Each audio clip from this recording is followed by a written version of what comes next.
American silicon Valley Intel ലാബുകളുടെ വിസ്മയം. കോടിക്കണക്കിന് കമ്പ്യൂട്ടറുകളുടെ ഹൃദയമിടിപ്പായ Pentium ചിപ്പുകളിൽ തന്റെ കയ്യൊപ്പ് പതിപ്പിച്ച ഒരേയൊരു മലയാളി, അതാണ് രാജീവ് ചന്ദ്രശേഖർ.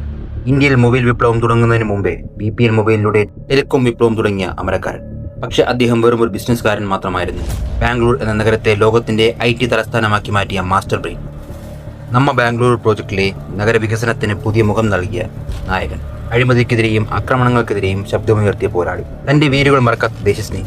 വിദേശത്ത് ഉപേക്ഷിക്കപ്പെട്ട നിലയിൽ കിടന്ന ഇന്ത്യയുടെ ആദ്യ ഡെക്കോട്ട വിമാനം സ്വന്തം കരുത്ത് വീണ്ടെടുത്ത് പുതുജീവൻ നൽകി ഇന്ത്യൻ വ്യോമസേനയ്ക്ക് സമർപ്പിച്ച കരുത്ത്. പിന്നീട് രാജ്യസഭയിൽ വികസനത്തിന്റെ ശബ്ദം. മോദി സർക്കാരിന്റെ ഡിജിറ്റൽ ഇന്ത്യ മിഷന്റെ അമരക്കാരൻ.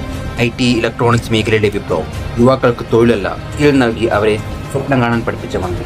കർണാടകയിൽ കണ്ട ആ വികസന മാതൃക ഇന്ന് കേരളത്തിന്റെ മണ്ണിലേക്ക്. ഇതൊരു വ്യക്തിയല്ല, വികസനത്തിന്റെ ഗ്യാരണ്ടിയാണ്, മാറ്റത്തിന്റെ വേഗതയാണ്.